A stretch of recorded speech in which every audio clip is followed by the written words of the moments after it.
the CEO of the Spinifex Brewing Company. Good morning, Adam. How are you today? I'm fine. I'm going well, mate. Thank you. Thanks for having me.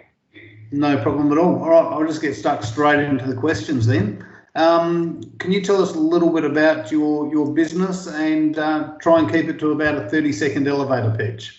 No worries. So I'm the CEO of Spinifex Brewing Company. We launched back on the 14th of February 2020, so only a matter of weeks before Australia shut down for the pandemic.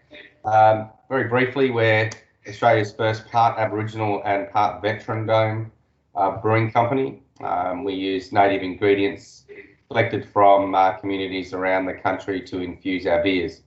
And the other aspect to that is our F88 lager, which is rolled out across the country, and 50% of our profits goes to veterans mental health charities. So a great story. Yeah, and look, I've got to say the F88 is a delicious beer, and I can assure you that there's still about half a carton in the fridge here. So that's good. I'm disappointed. So what, disappointing that there's still half a carton? That's right. Yeah, I'm upset. How am I going to make money if you don't drink that half a carton?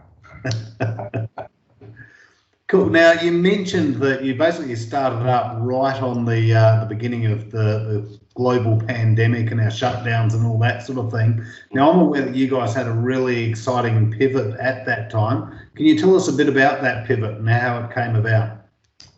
Yeah, so obviously it was a pretty big blow, as it was to most people, the COVID-19 shutdown. We just launched the brewery for sale for the first time in the Eastern Seaboard, so over in Cairns, Townsville, North Queensland and Perth on the 14th of February. The shutdown obviously was a bit of a blow, as I said, but we got in some conversations with another brewing company that were brewing for us as a contract brewer, Limestone Coast Brewing. And we looked at the potential to supply hand sanitizer. It's a pretty far out there thing because we're not a distiller, we're not a gin maker or vodka maker, so it was a really big change in the business, but it certainly was in high demand. The product, as you would be aware, was sold out instantaneously with the lockdown, and then there were supply issues from China and everything else. So we pivoted into hand sanitizer, and we had more orders than we knew what to do with, and we were working 18 plus hours a day. In fact, some days I never left my seat here, but it became a huge success and has led us to some very, very big contracts. So that continues as a separate business today. Okay, and you're on the board of directors for that business as well, is that right? Yeah, I'm a director of Spinifex Protect, our joint venture company. Spinifex Protect's a majority Aboriginal-owned business listed with Supply Nation. So we are a certified Aboriginal business in that. Okay. All right, and that's a big point of difference. So I've got to ask, what made you want to get into self-employment to start with? Oh, look, I'm a former soldier, as you know. I then went into the tour guiding industry, backpacker tour guide, which was a very interesting job, and I would recommend that if there were backpackers still visiting for any young bloke.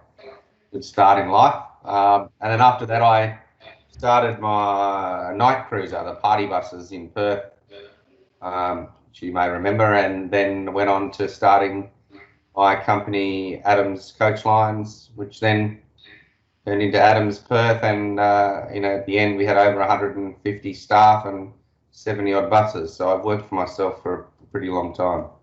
Yep. So once you weren't working out there, saving the country, you were taking people around it instead.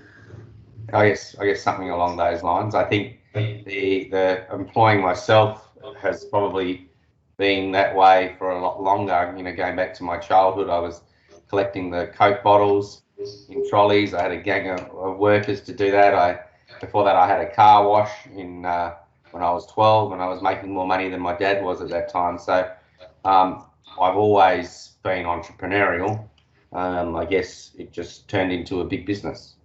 Yeah, actually, now that you mention, I do remember you at one point selling me a shirt to take me out night clubbing out of the back of your car. Yeah, that was yet another one. That was my last actual business like that. That was selling parachute pants and tracksuits in the early 90s, 1991 or 2, I think it was.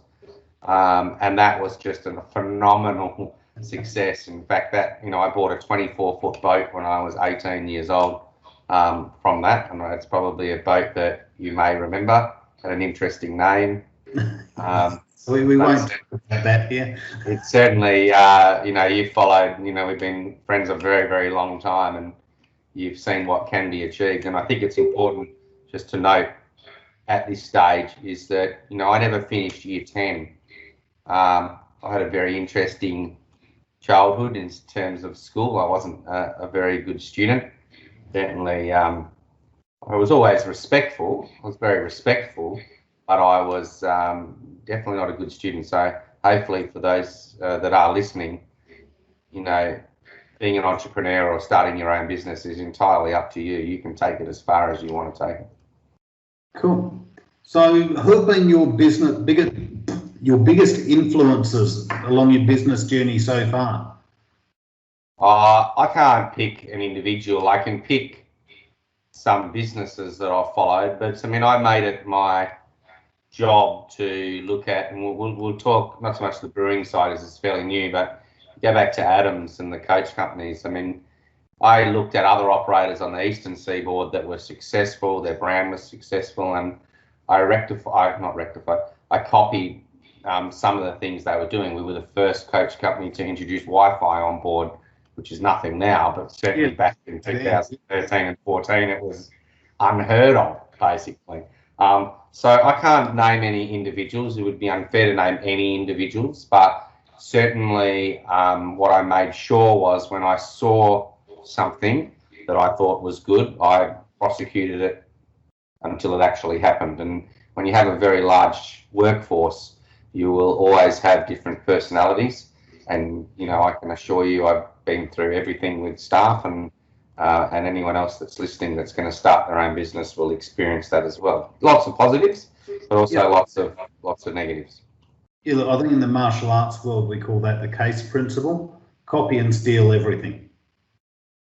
Does sort of work. You've got to come up with your own ideas. You don't want to be copying everything, but obviously, do your research, look at the market trends. And I'm not talking from an intellectual perspective. I'm not an intellectual. Most people will know that. I'm simply someone that works hard and is very street smart in seeing trends and identifying patterns and where things are going to move. So that's it. Nice. Okay, so what's been your biggest surprise from your previous business ventures, and how's it shaped your plans? I think what I have learned a lot, and it's probably not as not appropriate. It's probably not as big an issue now in terms of business, because most business or new business ideas will involve technology. And I think that perhaps what I learned at the time wasn't solvable with technology because it just didn't exist. And I think that that's a real advantage for other entrepreneurs these days, is the technology can take away, if you get the right technology, it can take away massive amounts of heartache and hours in your day that I would have had to have spent in my business. I think what I like about modern opportunity is the commoditization of products. So, drop shipping and those things create massive opportunities for the right people if you're ready to exploit them. You seriously, if you're under the age of 30 and you're starting a business, you've just got so much opportunity. It's entirely up to you how far you want to take it. And I mean that genuinely. You can make anything happen if you've got the guts and are prepared to take the risk and make it work. Cool. Okay, I'm just going to jump ahead a little bit here because, of course, life isn't all about the successes. I'm assuming you've had some failures along the way. So what lessons have you learned from those? Never, ever give up. I've never given up my whole life, and I've faced every challenge that you could possibly bloody imagine, and I don't give up. And I've had plenty of losses. I've had plenty of wins and plenty of losses, but, you don't allow yourself to get caught up in the losses. You just keep trying to win, and you will win. You just keep going. Okay. So next 6 months, what are your goals? Oh, look, the way that we're heading now, I think we make really damn good beer, which is the Yeah, I'm happy to vouch for that. yeah. It's it's 2 years from our managing director and our head brewer and a communications manager before I came on the scene with spinifex. Because I'm the one that bought into spinifex, so I didn't find it or have anything to do with it. These guys were very, very clever. They were just lovely guys mucking around and making beers, and I guess it was a really good thing that we met. So I introduced capital into the business, and then obviously take over the sales and marketing side and bringing the brand to Australia. And I mean, spinifex is now, and I only saw it today, our first post in Sweden, sorry, with the review. Our beers are just taking off at phenomenal levels. So, encourage everyone to check it out at spinifexbrewery.com.au and have a look. Okay, I was going to get to the bit about how people find you a little bit later. Oh, sorry. But no, it's certainly a great opportunity to get the pitch in there. So if someone who was looking to get into self-employment walked in right now, what advice would you give them? Mate, you can really make just about anything work as far as a business goes. It's entirely up to the effort that you want to put in. I know that there's been a lot of sacrifices along the way. That would be partners or my daughter Leah or my family, in terms of not being able to see me, or I'm always on the phone or always busy. I guess you have to weigh up. If you really want to be successful, there are sacrifices that you've got to make, and you've got to be prepared to make them. And if you're not, don't do it. I think that's my advice.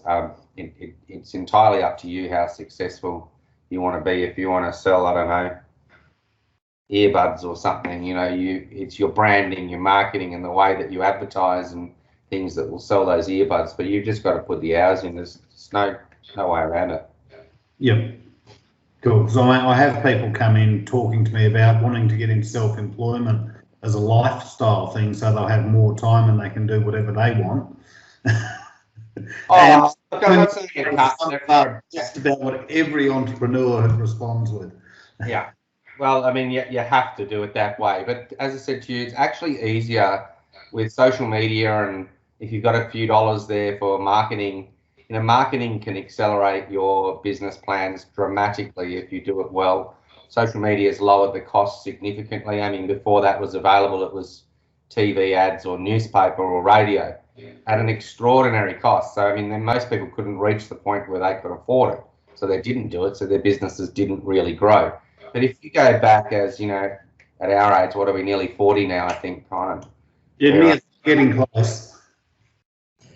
I mean, if you look at some of the great advertisements over time, or use Harvey Norman as an example. They've been on our televisions now since we were, I don't know how long they have been, but you can't not understand that jingle or think Harvey Norman. And clearly that he continues to do it this day. The amount of money he must have spent, it works. So, marketing is massive, and you've just got to be prepared to put yourself and your brand out there. Cool. Now, if this video was going to have a title, what should we call it? Because it's going to need one. I think the biggest thing that I want to make it clear is that you don't have to be the smartest person to have the most successful business. You need to, I'm giving you a title, let me just say it and then I'll come up with a title. The key is to find the smart people to work in your business, to understand that we all have limitations. I'm clever at some things and absolutely hopeless at other things, but I've got the common sense to understand what I'm absolutely useless at, and then find those people that are good at it. So you have to be honest with yourself. As I said to you, I didn't even finish year 10 in high school. So intellectually, what's a nice word? I'm not that smart, but I'm very street smart, as you would be aware. Yep. I have a brain that allows me to think very, very quickly and generally act a lot faster than anyone else. And that's what sort of got me in this position. So if I'm going to give you a title for the video, I would call it Anything is Possible. Nice, short and simple. Cool. Now, if any of our listeners want to find Spinifex Brewing, where's the best place for them to look? Well, definitely follow us on Facebook, because I just love that sort of stuff. So you can find us at Spinifex Brewery, Instagram, F88 Lager for our F88 beer, or Spinifex Brewery, and our website www.spinifexbrewery.com.au.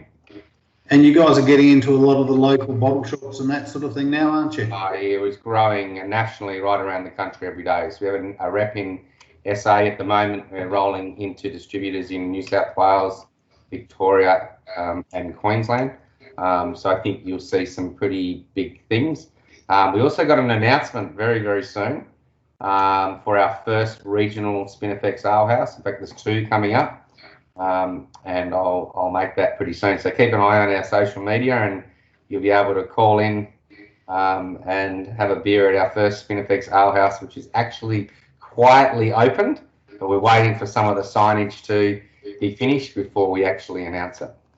Cool. I'll talk to you afterwards about where I quietly go for one of those Spinifex ales. No worries. Cool. Thank you very much, Adam. Thanks, guys. See ya.